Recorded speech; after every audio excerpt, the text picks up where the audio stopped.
I'm not talking about the European governments joining the United States in military action. I think doing it overtly is an enormous mistake, and that would be time consuming. But talking about making clear that it is not just the United States condemning the Iranian government, it is a global community standing in favor of the protesters. And that is a piece that has not been part of the discussions, which really needs to be to complement the military discussions. Donald Trump has urged anti-government demonstrators in Iran to keep protesting and that help is on its way.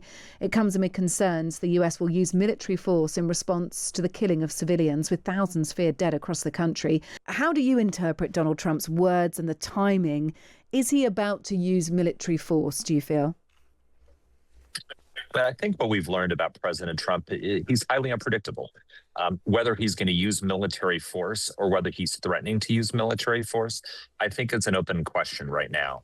I think what we do know is that credibly threatening and telling the Iranian government that this is not acceptable and standing with the protesters is a strong and admirable goal. The question is overt military force the right way to support the protesters?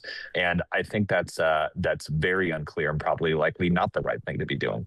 What are the options here for Donald Trump? I mean, there are a number of options, and it's a really strong question. I mean, the first option is continue to use economic pressure, which he has said to continue to do. This has been going on for quite some time since I was in the Obama administration. There has been enormous sanctions directly against Iran, what are called secondary sanctions of the United States sanctioning other parties that are do economic activity.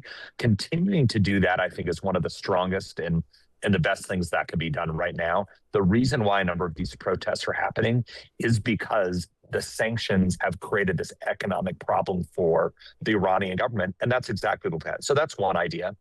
The second option he has are options which are not overt, that could be done in covert ways through the intelligence services to do things that can help with the internet, with allowing phone calls and allowing transmissions from the protesters. And that is the advantage of actually helping the Iranian protesters without putting the United States on the owning and doing this publicly. And I think the third piece, which is important to do, which President Trump has not talked about, is make sure this is not about the United States versus Iran. This is about an oppressive Iranian government against their people who are clamoring for basic necessities and basic freedoms. And for the United States to do this on its own really does not make a lot of sense. This is something that should be in concert with our European allies, with the UK and others, to show that this is Iran standing against the world, not Iran standing against the United States. Okay, so you would even encourage the assistance of European allies if there were to be military action, because knowing how Donald Trump works, and also the fact that the operation will have to be covert and needs to be executed with a surprise element. Certainly, if you take a leaf out of the US and Israel's book on the bombing of the Iranian nuclear facilities, surely that's just going to be too sluggish to involve European nations on this. Yes. Donald Trump isn't the biggest fan of surely not for an operation like this. He's not going to want his heels dragged over European nations, because it'll take the EU 6 months to sign it off. Matt Spence. Absolutely. No, absolutely. And look, but the question that you're getting at, which is exactly the right one, is what is the goal of this military action? So taking action against nuclear facilities, it's an incredibly complex operation, and one that I worked on quite a bit when I was at the U.S. Defense Department. But that is very different from taking military action to support the protesters. So the key question is, what is this military action? Is he talking about trying to depose Iranian leaders? Is he trying to talk about removing some of that, which obviously is not feasible at all in the same way that happened in Venezuela? I think if we're talking about what actually needs to be done on military action, that is a huge spectrum of things. No one is reasonably talking about the United States military occupying the Iranian state and trying to bring the Iranian government out of power. That would be an enormous mistake in a sense, because then in terms of turning this into the Iranian protesters against the Iranian government, it is easy to rally against the outside American invaders. I think we're talking about things that are much more precise, targeting things that the government has been used to oppress the protesters, trying to disable through cyber means and other ways, things that the government is using against it. And I agree with you. I'm not talking about the European governments joining the United States in military action. I think doing it overtly is an enormous mistake, and that would be time consuming. But talking about making clear that it is not just the United States condemning the Iranian government, it is a global community standing in favor of the protesters. And that is a piece that has not been part of the discussions, which really needs to be to complement the military discussions.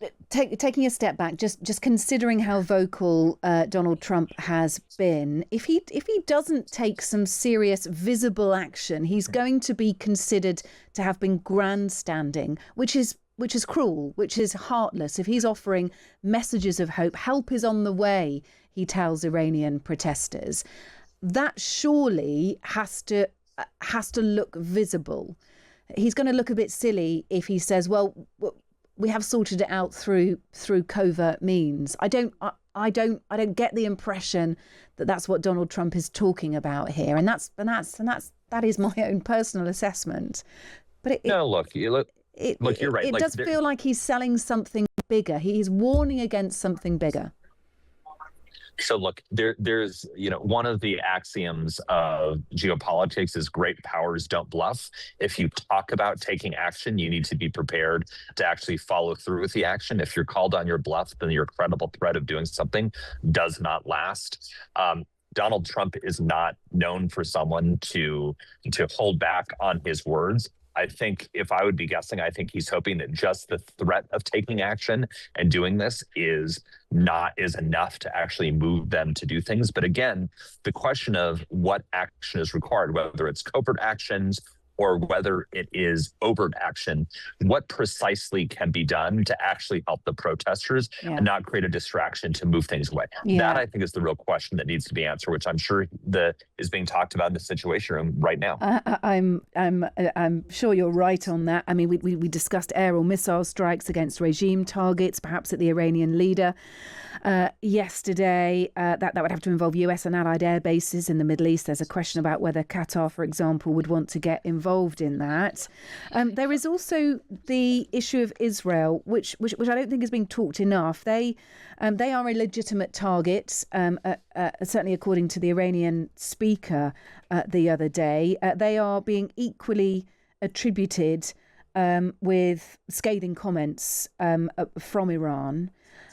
Yes. And if we're talking about covert action, military intelligence, that will probably be Israeli intelligence interwoven into Iran, probably more excessively than any other nation. I mean, look, if there is some type of operation, it makes all the sense in the world to do it jointly with whoever has the assets and the capabilities in the region. You raise an important point, though. If we're making steps about what needs to be done tomorrow or what needs to be done the next few hours, that is exactly right.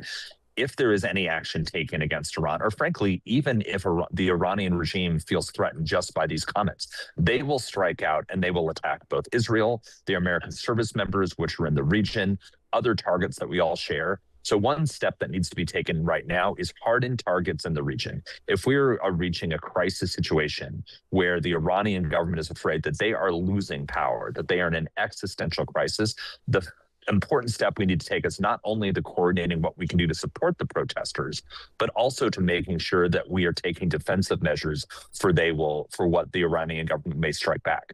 The other point I just want to add, which is not being talked about, which is critical, is all our focus often is on the Kodak moment of what the military action is. That is sexy, it's in the headlines, and it's what we're focusing on now. What we really need to focus on is what happens after this. Let us assume that even that the regime becomes under significant pressure and the protests succeed, with or without military action. That is not the critical question. The critical question is what happens to Iran next? And that's what we need to immediately start building that discussion for how the international community, the United States and Europe can support some type of different government in Iran. And it's unclear what the plans for that are right now. And that is an enormous blind spot we have, which we need to get in front of. Yeah, the son of the former Shah of Iran, Reza Pahlavi, his name is being mentioned a lot. We spoke to one of our former deputy foreign secretaries earlier who said he doesn't believe that Reza Pahlavi's name is being spoken about enough. I think part of it we have to consider, no matter how noble and no matter how good the work of Reza Pahlavi is that one man enough? Is there enough of an operation that can mobilise behind him? Effectively, this is a leaderless revolt, isn't it, inside Iran? I mean, look, the issue that we always have is we are always looking in the United States for our Thomas Jefferson, our James Madison, the founding father who can come in heroically to do something about that. The reality is we're largely operating blind in Iran. The United States, at least, has not had a diplomatic presence in Iran for quite some time. We've had very limited negotiations with the Iranians around the nuclear program. And so we need to be very thoughtful. We have been looking for the hero to come in, whether it's in Afghanistan, Hamid Karzai, what's in other places that you fly someone in and it's done. The world is much messier than that. And we need to be very realistic that if we look to do that, that is not the solution. We need to make sure is if the top leadership does leave for whatever reason, what comes next? And again, that's the open question that we don't have an answer to. And I think that's as much the critical question as talking about what is any potential military covert or overt action coming in the next few hours or days.